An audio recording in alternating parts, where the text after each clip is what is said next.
নবীজি কিভাবে মিরাজের রাতে আল্লাহর সাথে দিদার লাভ করেছিলেন এবং তিনি কিভাবে মিরাজ গমন করেছিলেন জানুন আজকের এই ভিডিও থেকে।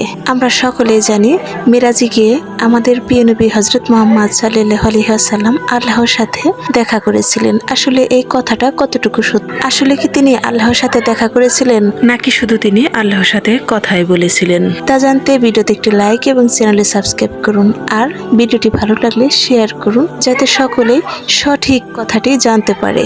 মিরাজের রাত ছিল মানব ইতিহাসের সবচেয়ে বরকতময় ও ফজিলতপূর্ণ রাতগুলোর মধ্যে একটি।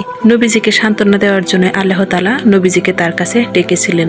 কেননা ওই বছরে নবীজি এতটাই ব্যথিত ছিলেন যে ওই বছরে তার স্ত্রী হযরত খাদিজা রাদিয়াল্লাহু তাআলা আনহা এবং তার চাচা আবু তালেব ইন্তিকাল করেন, যারা ছিল নবীজির সবচেয়ে কাছের মানুষ।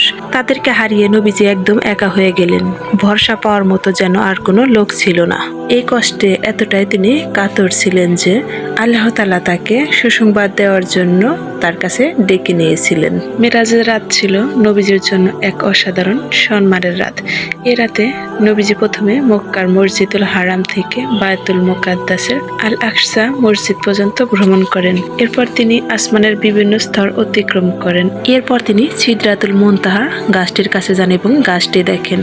এরপর নবীজিকে জান্নাতের কাছে নেওয়া হলো। তিনি জান্নাতের অপরূপ সৌন্দর্য দেখলেন এবং এরপর নবীজিকে জাহান্নামের কাছে নেওয়া হলো। তিনি জাহান্নামের ভয়াবহ দৃশ্য দেখলেন, যা দেখে নবীজি কিছুটা বিস্মিত হয়েছিল। এরপর নবীজিকে হযরত জিবরাইল আলাইহিস সালাম সিদরাতুল মুনতাহা অর্থ সৃষ্টি জগতের শেষ সীমানার কাছে রেখে আসেন এবং বলেন হে আল্লাহর নবী, আপনি এখান থেকে একা একা যান, আমি আর যেতে পারব। মিরাজের সবচেয়ে বড় উপহার হলো নামাজ। এই রাতে আল্লাহ তাআলা মুসলমানদের জন্য 5 ওয়াক্ত নামাজ ফরজ করেন।